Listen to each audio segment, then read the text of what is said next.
Hello, you're listening to Ready, Set, Go Real Estate Investing Podcast, presented by Brandon Elliott. This show will be going over all aspects of real estate investing and is intended to educate, motivate, and prepare you to take action on your first or next real estate investment. For more information, please visit BrandonElliottInvestments.com. Thank you for listening and enjoy. What's happening, and welcome back to Ready, Set, Go Real Estate Investing Podcast. I'm your host, Mr. Brandon Elliott. In today's episode, we're with the king, the one, the only, the affordable housing guru. I'm just kidding, no gurus here, but we are excited to have Jimmy Gold with us. What's happening, man? Thanks for having me here, bro. It's a blessing, man. Beautiful weather in San Diego. I don't see a cloud in the sky right now. Jimmy, so we were just joking around with, just a moment ago, and so your last name is not Gold. But talk to me, how'd you come up with Jimmy Gold? Because I like this. Yeah, so Al is my last name, which is just two letters, A-U.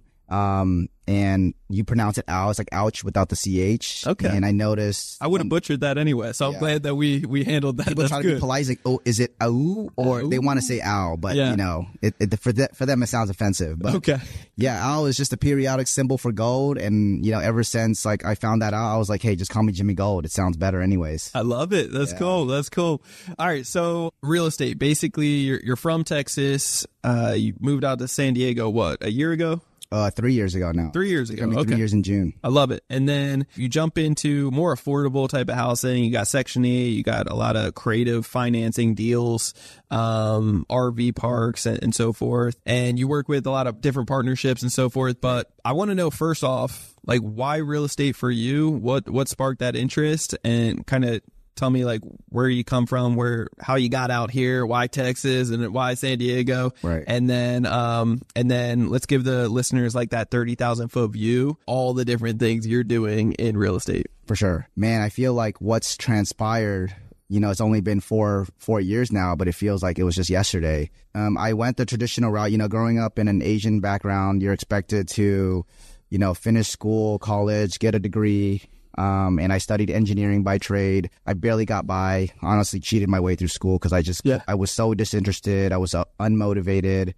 And then I got my first corporate job and I just told myself one day I want to own a business. I don't even know what that means by saying that. I had no business acumen, but nobody in the family, business, no business whatsoever, right? Everybody was just a blue collar worker. Really? And they would either, have a W-2 job, maybe invest in real estate on the side. So why'd you get the inspiration of like just out of nowhere? Like there had to be some kind of seed planted there was or definitely something? There was a point, man. So one day I was just on Instagram. It was in 2019. And I saw this dude that I've been following for a while. And, shout out to my boy, Donovan Ruffin.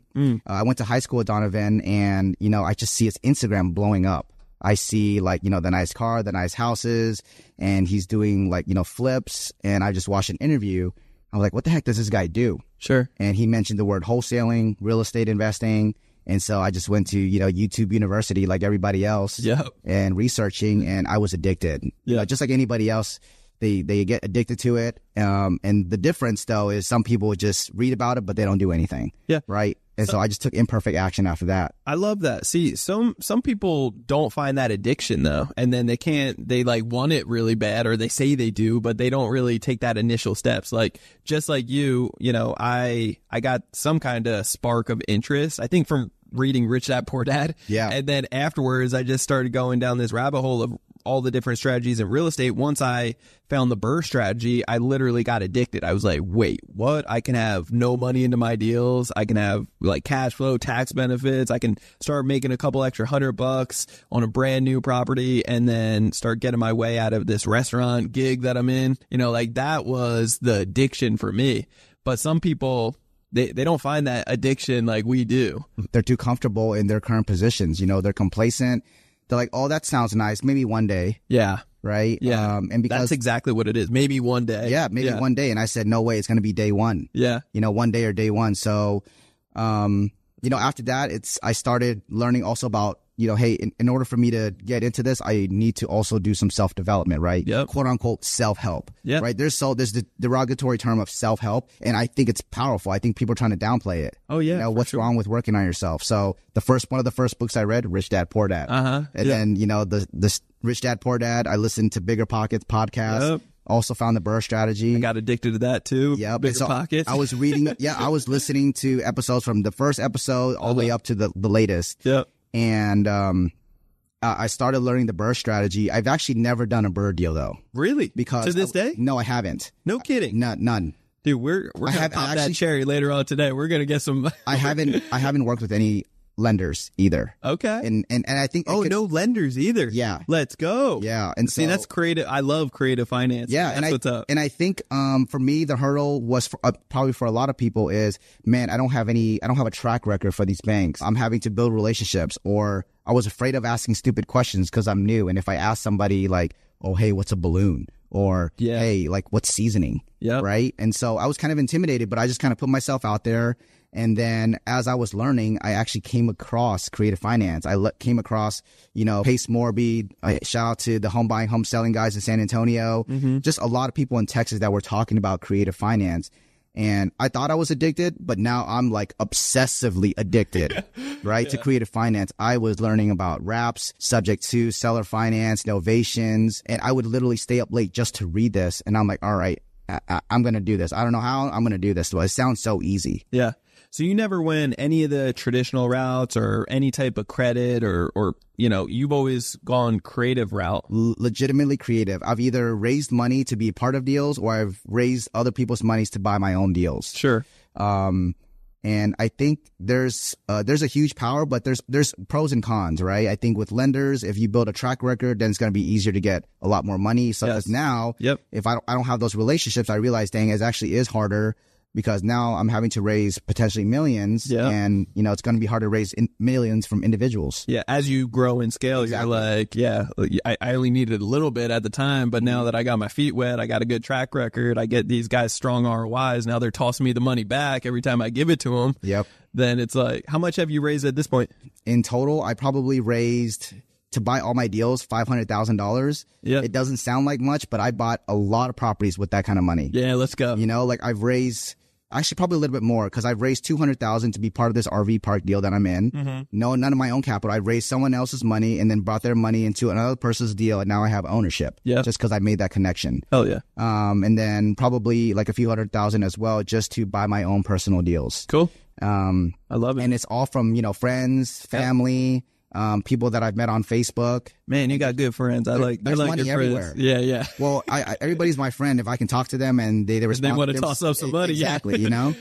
I think people walk into raising money with a whole wrong mindset, right? Like people walk in like as if they are asking for money, like, hey, like some grimy type of position. Right. Like, do you even believe in your deal? Yep. Exactly. Are you confident in it? If you are, if you feel like it's a home run, if it's a great deal, that's when you should be raising capital. And if so, like, why aren't you telling your best friend? Why aren't you telling your parents, your family? Like, how much confidence do you really have in the deal? Like, you're giving them the alley-oop. Right. All they need to do is toss up the money. They're hands off. Exactly. They're the bank. They get this, like, the most safety and all the tax benefits and cash flow, everything. So it's like, and I think, when I was looking back now, when I was raising money for my first deal, I was just focused on my deal, how it could make me money.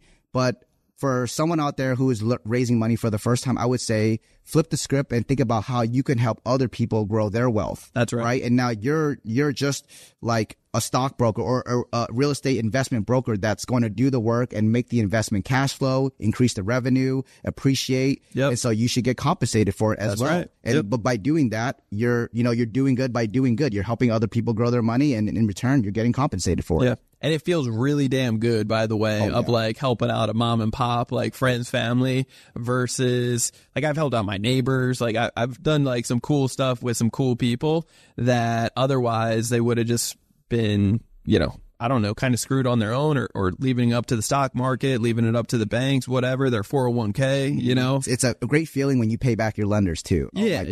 Yeah. Because like they're addicted to that feeling too. Now it's like, okay, now what's the next project? Yeah. They always give it right back to you. They're like, actually, like, can we just keep this thing going? Mm-hmm. And so when you do right by them, you get them higher, you under promise, over deliver. Right. It's, and just full communication, full transparency. Man, they love that. Yeah. So I love it versus going to a bank and then it's like all the paperwork, headaches. And then, like these banks are grimy as hell, like doing scandalous stuff, hurting all your other friends that like are barely getting by with overdraft fees, whether they're financially responsible or not. It's still like, man, why do you got to beat up on him when, you know, and you know, banks have to charge these obscene fees because there's so many people involved in the process. There's so many middlemen that has to go through, so many different entities the money has to pass through.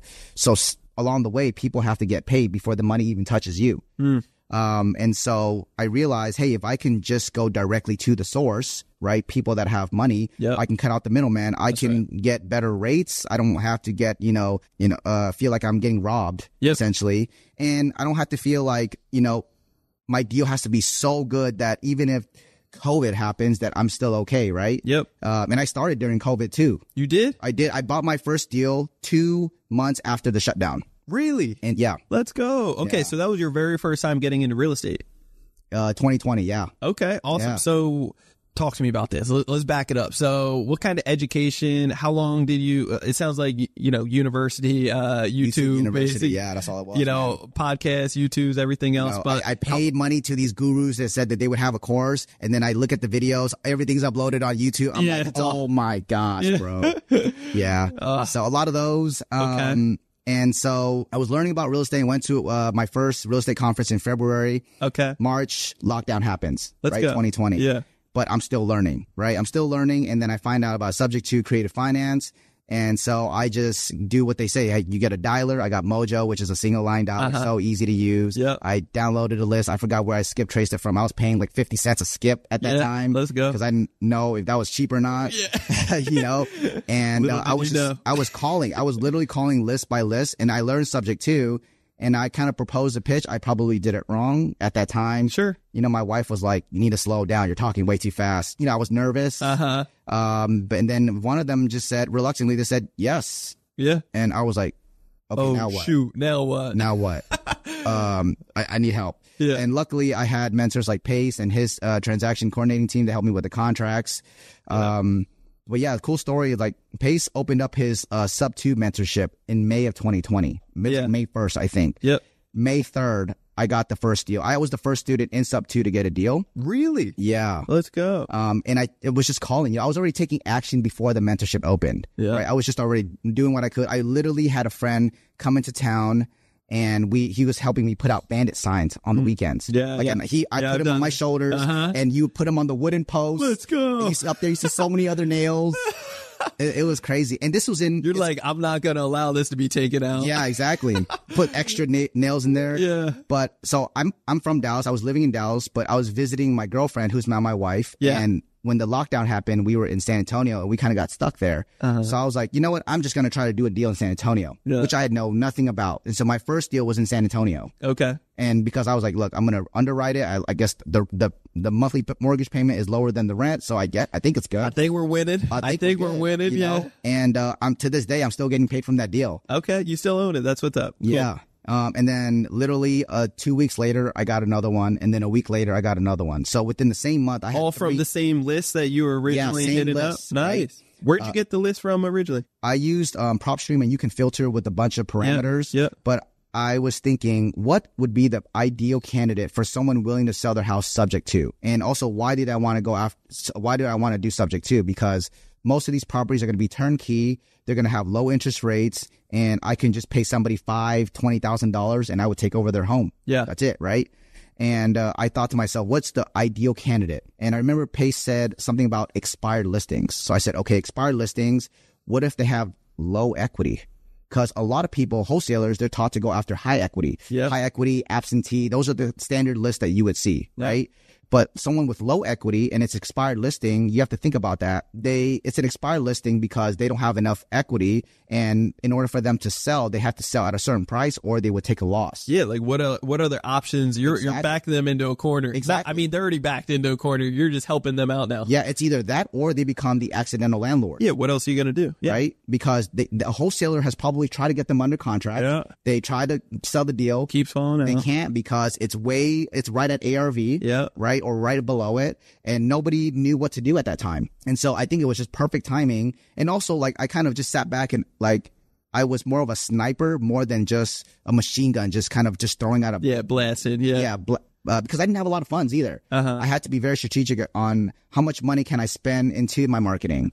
And so, I really just did single line dialer, just cold call, and I just did expired listings with low equity. Yeah. And literally that's how I got a lot of my deals. And it made so much sense. Yeah. Because think about it. If they're listing it at, let's say $200,000, but they owe a mortgage of $190,000, but $200,000, they got to pay seller's commissions. Yeah. Yeah. And then buyer's commissions, right closing costs. That's already 10%.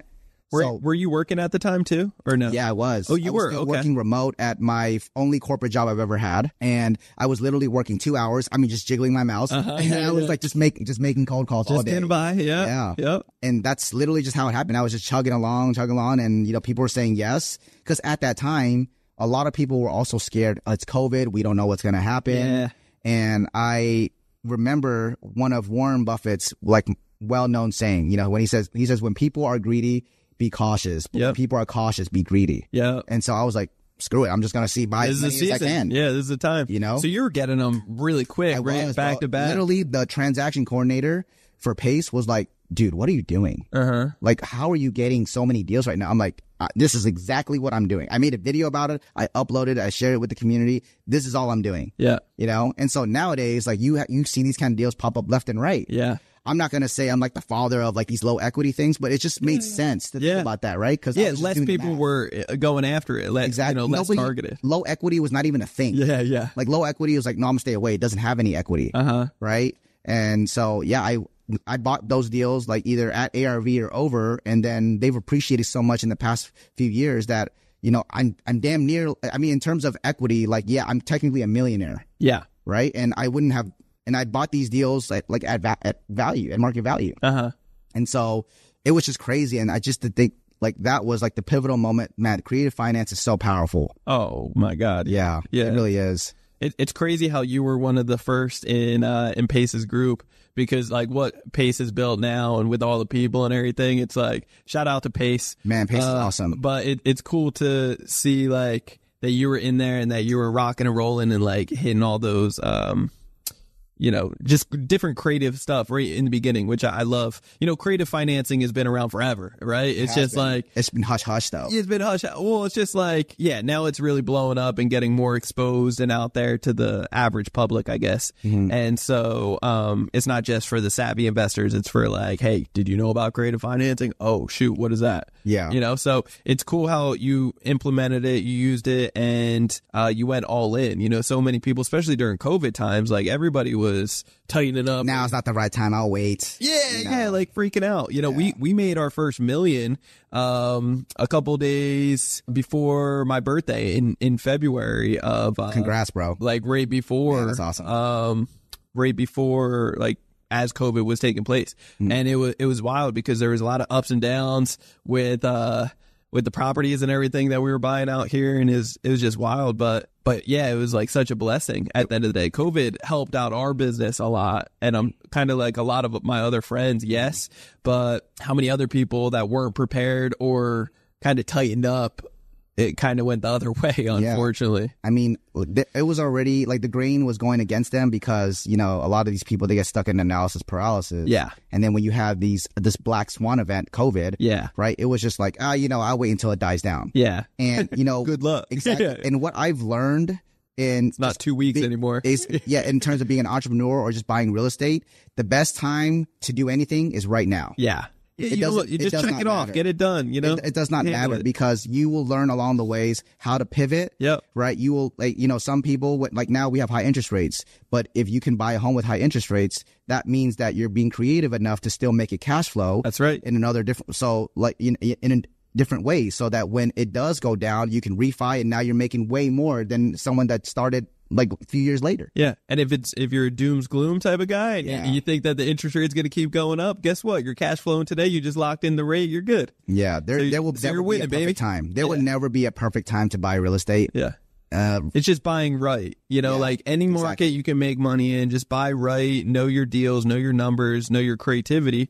And then, day one, as you're signing paperwork, you should be knowing that you're making money. You should be winning right from the start. I love it. I think it's so imperative that people at least look into this because it allows you to be a creative thinker in general. Yeah. Like most people would pass on deal A, but that's because they view it through only one lens. That's right. So how can I make deal A work? Yep. Right? They're not asking the right questions. They're like, oh, it doesn't work, rather than how can I make it work? Yeah. That's it. Yeah, let's get creative. Yeah. I love it. So talk to me, in the last 4 years, as you've been investing in real estate, I want to hear about some learning curves, anything that you're like, oh man, I wish I didn't go through that. Or has there been anything yet that it was like a good experience of like, I lost money there, or I should have done this, I could have made that, or, it happened for all the right reasons, just to give the listeners that, might be starting out or want to start out, like how they could skip that learning curve idea. Right. I would say, a sense of urgency. A lot of now people are stressing like, speed is the name of the game. And that is so true. Yep. I have bought properties and it took us 4 or 5 months to just turn it and get it rent ready. Right. And that's because, I try to step away and I try to delegate as much as possible. Yeah. And some people were just kind of stagnant. They didn't know what to do. They needed to be told exactly what to do. Yep. But also it falls on me too. Like, hey, there are things I can step up and be a better leader at, be a better delegator. So just act with a sense of urgency. If you have a property and you buy it, every single day that property is not renting out, you are losing money. That's right. Right. You have taxes to pay. You have HOA. The mortgage is accruing. So you want to at least turn them as fast as possible. Other mistakes. I would say when I used to raise money, I would say, I only need your money for a year. When in reality, like, I didn't have a legitimate plan on how I would pay them back in a year with these creative finance deals, because a lot of the times you're buying them with no equity and you're cash flowing net maybe $300 to $400 net. Sure. And if someone's letting me borrow 30 grand, how am I going to pay them back in a year? Yeah. Right. Then people go like, I guess I just have to wholesale to pay them back. Like, that is not an efficient way to pay somebody back. Okay, so you didn't really have the plan yet to when you're raising the capital. Like, exactly. How am I going to get you the money back? I literally said that's going to be a future Jimmy problem. Yeah, and that's a bad way of thinking, right? Because if you can't, you're giving yourself problems in the future from the start. You can't explicitly lay out a plan now. Yeah. And, you're just going to tell your investors, I got it. I'll figure it out. It's going to compile up and you're going to have, it's going to be fires everywhere. Yeah. That's a really good learning curve. That's huge, especially when you're raising capital from other people. You got to cherish that as much as possible. I know you do. But some people out there, they do it kind of willy nilly. And you got to realize, like, some people are giving it their all, like their hard earned money, their retirement in some cases. So like, even if it's only 30, 40 grand to you, like to some people that might not be a lot, but like you said, to other people, that's all they have. Their everything. Yeah. I saw one guy like crying and freaking out and, having a meltdown over 20K. And I was like, at the time I was like, this is a little too much. It was an investment. It wasn't me, but like I saw it was somebody that I knew that owed him the money in a real estate deal that he owed me money too. But I saw the other guy call me like, hey, did you get any money yet? Freaking out. And I'm like, nah, man. Like, but I got 160 into it, but everybody's on a different level, different mindset around their money. And when they have big hopes, dreams towards the investment and it doesn't go the way it should, it can be heartbreaking and devastating in many ways. So, so you really want to protect that as much as possible. So have backup plans, right?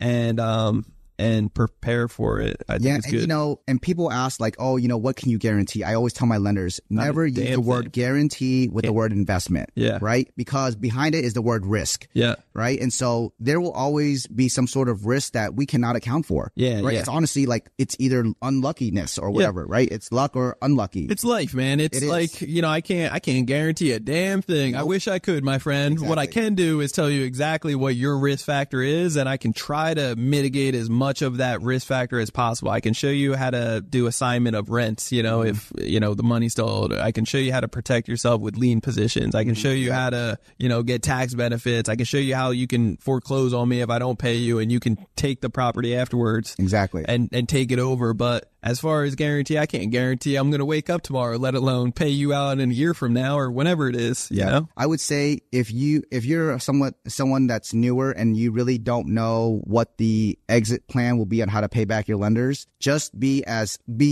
over communicate. Yeah. Like every single week or every single month, give them updates. Yeah. Right. This property, we're kind of slowing down on the rents because we're having trouble finding some tenants, right? And then tell them what's going on and tell them what you will do to correct what's going on. And that's it. Yeah. I just wouldn't raise money at that point. I definitely wouldn't unless you have like a clear path. But if you do decide to, or if you figure out a clear path, when shit hits the fan, which it will, I've never been a part of. 100% will. 1,000% Like will. I know you've been a part of dozens of real estate deals, just like we have. And I personally, I don't believe I've ever been in one real estate deal where every single thing went like no issues. We've had incredible deals, by the way, but there's always been something like unexpected of like, oh, that costs more. Oh, that costs more time. Oh, that didn't go how expected. Like there's always been little hiccups, and that's the kind of, I wouldn't say the fun, but it's kind of the unexpected in real estate that can be fun. It's necessary. It's necessary. And so when you start budget, like the wiser you get, the more that you experience, the more that you do, you start expecting these. And then you're like, all right, well, it's okay. Let's jump. Let's keep moving. Let's rock through it. We got the budget in there because of the miscellaneous stuff like that. Mm-hmm. But I believe kind of having these backup plans up front, position yourself, it will set you up for so much more success. Yeah, and if you need to, give up more ownership. You know, like instead of just treating someone like a lender, give them ownership over property. Like, if you have to, if it's your first deal, if you get 25%, that's more than you could ever ask for, honestly, on a first deal. Even 50%, give 50% of your deal. Mm-hmm. You know, if they come up with all the cash, you come up with just the experience or the knowledge that you've got thus far, it's like, shoot, that's a lot better. And as long as they know the risk on both sides, it's like... Yeah, and these lenders, I mean, if you're starting out, you're asking friends and families, they actually just care more about you. They trust you more than they do about the deal, because you can tell them all the numbers. They're still not going to understand. They want to see that if shit does hit the when fan, you're raising from private? People. Yeah, when shit does hit the fan, what are you going to do about it? Yeah. Right? And they can see that off the bat. Yep. You know, like, what are you going to do are you going to communicate to me that things are going wrong? Are you going to ask me for help if you need help? Yeah. Are you going to go ask others for help? Yeah, I think one of the biggest, because I lend out money frequently, I think one of the biggest things are, like, even with, I would call them like some of the big people in the space, that like they do coaching for thousands of people. You would think they have their shit together, but sometimes it's pretty eye-opening to see the lack of communication and transparency when you're giving them $250,000 or something. It's like, I really thought there would be a little bit more, and when I write a check that big, it's like, it's not even a big deal because I know I'm protected and I know my risk, and, I put the money out there, anticipated to come back. But if it didn't, it is what it is. RIP.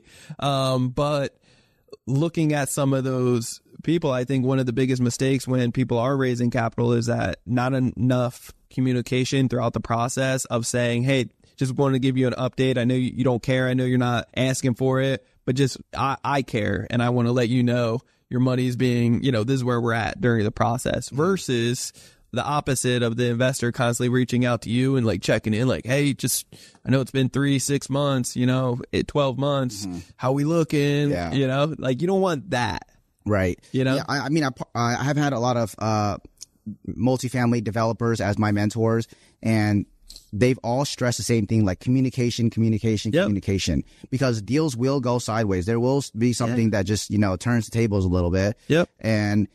And sometimes a lot of people are afraid to share something about something bad that's happened. Yep. Whereas if you over communicate that, people be like, okay, it's, it is bad, but at least we know about it and we can figure out a plan, or I can tap into my resources as a lender to help you out. Mastermind on it. Exactly. Mastermind. Yeah. But when you spill out all the beans, it's like, what can you do except have respect for the individual and say, man, I appreciate that. Because if you didn't tell me and you were keeping that from me, that would have devastated everything. Exactly. So I love it. Jimmy, talk to me. When it comes down to your real estate deals right now, what the hell are you doing? I know you got a lot of cool things in the mix right now. Mm-hmm. You're doing it all creatively. You're partnering up with several other people. What's that look like? So, I'm going on like my 4th year of being like a full-time entrepreneur in real estate. And, when I first started, I was a yes man, as in I was saying yes to every single opportunity that I could, because I just wanted to get more experience and I wanted to get more involved, make more money.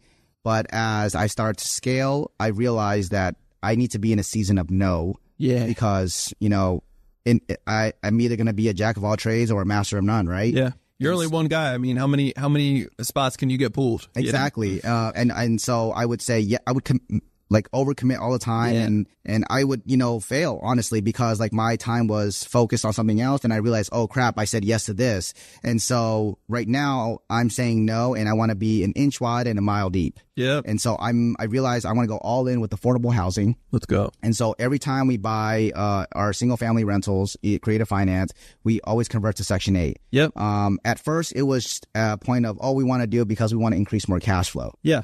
But security, right? And security, right? And Section 8 rents, they will always go up every single year, and that's a good hedge against inflation. I love it too. Right? It's guaranteed money. Either if a good portion or sometimes 100% of the rent is guaranteed by the government. But what really got me focused more on affordable housing is like I have a true sense of actually serving and giving back. I really do. I mean, I grew up with a single mom, and I'm an only child, and my mom was constantly working, and I didn't have the best education. And so the reason why I want to do Section 8 is because we want to buy nice properties in good areas. And with these low income families, their family and their children have an opportunity to attend good schools in good areas. Yep. Right. Without having the burden of paying these obscene property taxes in Texas. And so I really want to make a difference. And so that's why I'm going all in, because I kind of resonate with that a little bit. And so right now I'm in the process of creating a fund, a real estate fund, and we're going to be buying single family, but I may honestly just do commercial development too, because I've been learning about that.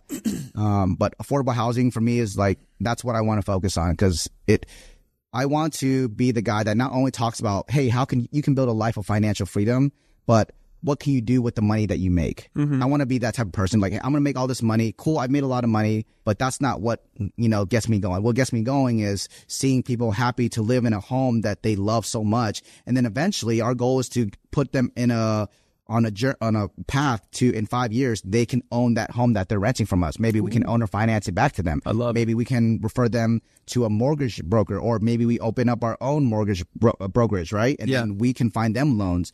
So, that's, like I said, it's doing good by doing good. I love that. Yeah, I want to work out some of my Ohio properties. I would love to give some of my tenants the opportunity to. Because that's the American dream. Yeah. They say the American dream is to own a home. And honestly, I don't want my tenants to be there forever, because that means that I'm not making the change that I need to for the people that I'm helping. Yeah. And sure, I can collect rent from them all day. Yeah. But at the end of the day, money doesn't fuel me. Like giving back and making a change and a difference in people's lives does. Yeah. So that's kind of what's been in the plan. I want to give these people ability to own a home. So it's referring them to credit repair companies, right? Because typically these tenants have terrible credit scores. They're like 500s, 550. And that's why a lot of people stay away from Section 8, because they think, these tenants have bad credit scores. They have evictions in the past. They're going to trash my properties. All these misconceptions, right? More as, hey, how can we help these people? Not stay away. How can we help more of these people? Because the gap between the poverty and the middle class and the wealthy is just increasing more and more. Yeah. Right. You see more homeless people in, our beautiful city of San Diego. Like, these people need housing. They need jobs. Like, how can we make a difference? Yeah. Shout out to Credit Counsel Elite. I love it. Hey, you know what? We're gonna refer our tenants to this, right? And so, if they can complete a credit repair program, and also if their kids, maintain good grades, right? We'll incentivize it, but maybe discounting the rent a little bit. That's cool. Yeah, right? That's cool. Did you grow up on Section 8? I didn't. That's the thing. Okay. No. My mom worked very hard to give. It seemed like I had everything I wanted. Yeah, that's cool. Right, man. But looking back, I mean, we lived in a small house. Yeah. I walked to school every day. I took the bus. What's funny is when you're a kid, you don't even realize whatever it's really just like the happiness within your house. Yeah, right. Yeah. Life is good. Yeah. Or if things go bad, you might think that's just a part of life. I don't even know. Yeah. And so you grow up and you're like, man, why am I messed up a little bit? I didn't realize. Yeah. What really resonated though is, 8 times out of 10, a typical Section 8 tenant for us is a single mom with 3 or 4 kids. And I was on Section 8, single parent mother. Shout out to single moms, man. Yeah, man. Oh my gosh, keepers. My mom held it down for sure. Made a ton of mistakes, but at the same time, we were a handful, and we made so many mistakes as well. And so, it's crazy. We definitely, Section 8, I could definitely resonate with, and it's crazy the stuff that we have in America. I always say, I grew up American poor because like we're so blessed in America. Oh yeah. It's like, it's just unheard of. American poor and like, let's just say being poor in like Africa. any country, right? you know, It's just like any country. Night and day. Yeah. Yeah. Can you imagine being homeless in Hawaii? Like Mexico, Asian countries, like, and just anywhere. Yeah. It's just like America, poor is incredible because we were on Section 8, food stamps, Social Security, like $1,000 a month. We had the bills taken, like it was, it's wild to see. We were getting help from local schools and churches. So I didn't realize anything. You had everything you needed, bro. Yeah. And it's just like, you know, the right inspiration, it can take you to realize like you want more, and you start realizing some of your friends around you have some things that like you're like, hey, you know, I used to beg my mom all the time, like, hey, I want a quad, I want a dirt bike. You know, all my friends down the street, they got stuff. And eventually she always, you know, it's kind of typical mom saying like, no. And then we have food in the fridge. Yeah, like we're good. And then eventually it's like, it's not just like the kid pestering anymore. It's like you could tell like my mom's like pain in her eyes of like, I can't, like it's not happening. So then at a very young age, I realized at like 12, I was like, oh shoot, I got to go do it myself. And so started working at 12. And so that's invaluable, bro. That's an invaluable perspective. That I wish everybody could get at that age. Like, hey, if you want it, go get it yourself. Go work for it. You know, I think we are also a society that feels entitled for a lot of things, and we feel like we deserve things, and no, you don't. You deserve what you work for. Yeah, so true. Yeah, and so man, just I want to be that guy. You know, affordable housing, like off the bat, it does not sound sexy, right? The people that you deal with may not be the best tenants, right? You might have to deal with government agencies that could take forever. Yeah, but you know, at the end of the day, all this still contributes to my why is bigger than any of these hurdles, which is I want to help these people, and I want to actually help change these people's their family's trajectory. Yeah.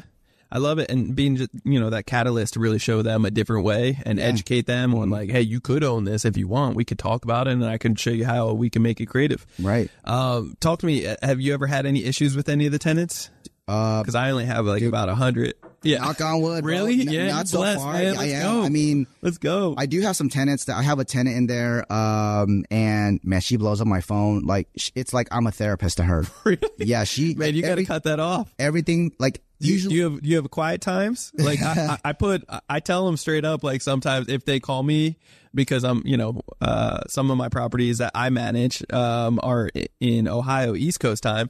We're Pacific Standard in San Diego. It's like, do not call me early and do not call me late. It's like, you know, 9 to 5 Pacific Standard Time. And this is like an old tenant when before, like I didn't have systems. I don't have like a property management team. Yeah. But like, yeah, she would just keep blowing up she would just talk to me about everything that's going on in her head. Even if I didn't even need to know it. Yeah. And so I wouldn't respond to her for like, you know, a couple of days, and I would just look at, okay, what does she really need? Yeah. How long are you spending on the phone with her? I don't pick up the phone when she calls. Oh, okay. Yeah. And every time she texts me, it's always on do not disturb. Because I don't have time to do that. Right. Like, I get it. Like, you know, first of all, I'm not a therapist, and I wish she has somebody else to talk to. You can't give her the help that she really needs. Right. But you know, for right now, you know, hey, you need the AC repaired. I got you. I got you. Don't even mention it. Hit up, text, you know, contractor. Yeah. I mean, that's really it, man. I mean, as long as, you know, you're talking to them, you're communicating with them about why you're doing this, and also treat them like I like to treat them like I would like a family friend. Like, hey, Christmas time, I'm going to send them a Christmas card. Merry Christmas. Yeah. You know, Happy Mother's Day.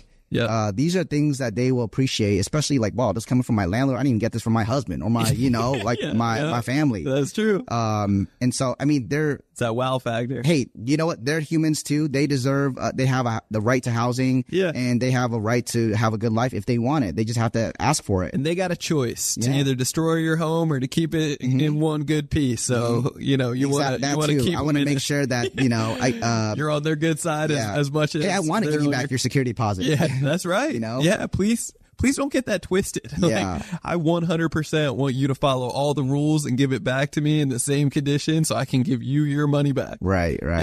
Yeah, so, I mean, but before that, I did just primarily wholesaling, and I was just like, you know, buying and hold. And I'll be honest, I have not actually done a flip yet at all. They're overrated, man. Yeah, I think I'm just kidding. I mean, sometimes they are. It depends. It's active work, right? It is. We did one right across the street from my house. We were actually teaching on a Saturday. We took out Jen's little brothers. We were teaching them some, work ethic, right? And teaching them clean up the yard with us. That's awesome. And we saw across the street, catty corner, there was a property for like just going up. Agent put in a sign and everything. I was like, cool. Let me go walk through and talk to her. And so she let us walk through the house, and yeah, I just sold her on like, hey, we do this, we can do this. We got another one locked up down the street. We can lock this up today.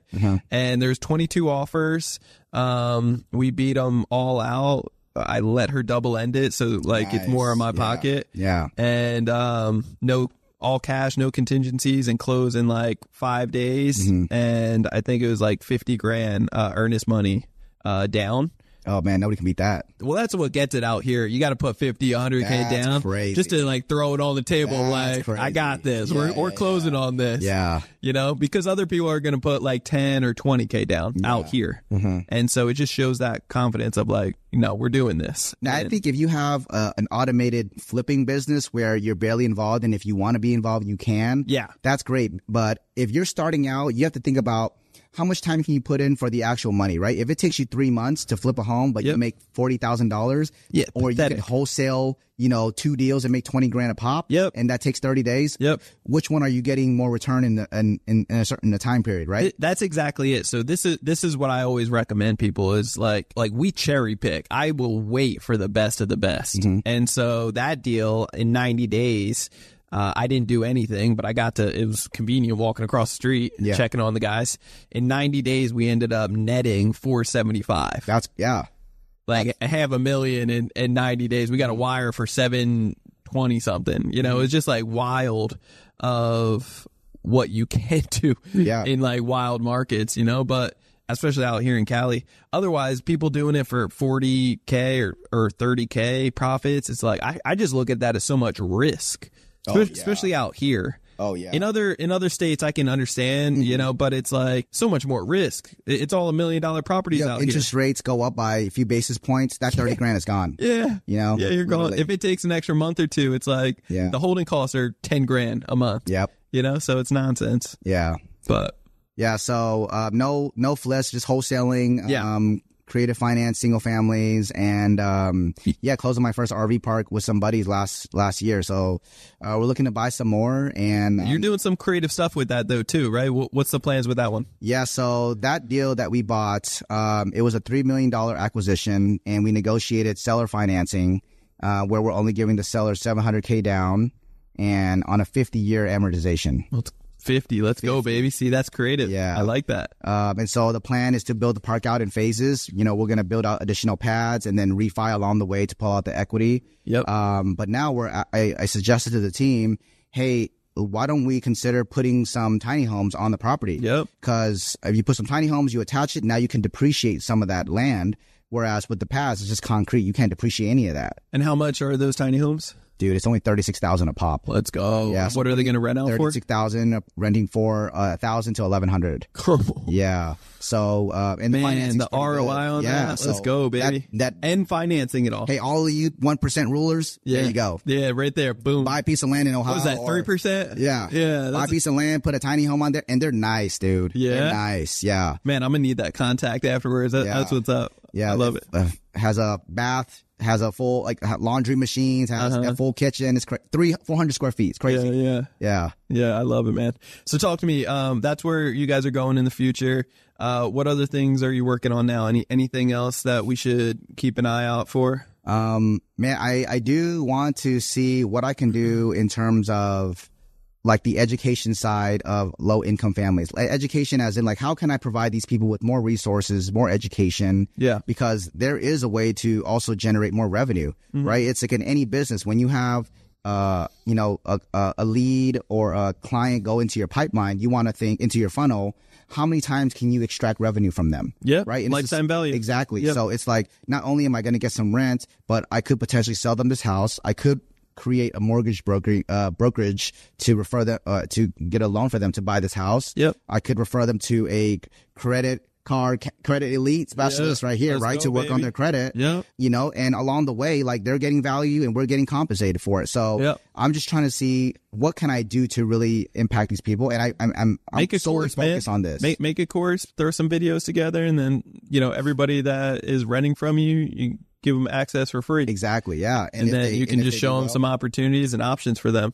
Yeah. And also the idea, like when I'm raising money, now it's a different message that I'm sending. Not only will I help you get a good return, but your money will also go towards helping these low income families, right? You're actually helping making a change as well. So it's an easier message when I'm raising money versus like, hey, you know, I got a deal here. It's a 10 pref, you know, it's 70-30 split. It's like everybody's offering the same terms, but how can I be different? That's good. So that's kind of what I've been working on. I don't know. I want to help other people get into real estate as well. So some more, I'm going to build up an education platform, social media, get to talk more about what I do. Cool. Because I'm so in the moment of what I'm doing, I forget to document sometimes. You know, that's the thing. But I think a lot of people would get a lot of value. Even if you only been in the game for a year or two, you don't have anything to talk about, you should share it because people love a come up story. You'd be surprised. People love a come up story. Yeah, they do. It's 100%. And I mean, your success and the deals that you've been hitting back to back to back, and where your heart's at, I mean, it's all in good places. So I'm excited for you, man. It's going to be next level. Yeah, man. Yeah. So how can the listeners get a hold of you? You know, I'm active on Instagram. You can find me on the Jimmy Al. I try to look for Jimmy Gold, but it's already taken. So I know, at the Jimmy Al, Jimmy Al on Facebook. You find me on X as well, formerly known as Twitter, which is actually a slept-on platform. There's a huge real estate community there that is very different from IG. Like people that would never touch IG, but they're on Twitter and they're talking about all the types of deals they're doing, like what kind of problems they're incurring. This is like the newest update. It's crazy stuff on there, man. So X, I'm on there as well. But yeah, man, just hit me up. Honestly, like I'm a fire hydrant. I'm an open book. Ask me anything. I love it. Yeah, man, that's exciting. Well, I appreciate you jumping on, Jimmy. It's nothing but a blessing as always. And guys, if you want to get a hold of me, you can always do so on Instagram. It's Brandon Elliott Investments. Otherwise, check out our new page on IG for Credit Counsel Elite.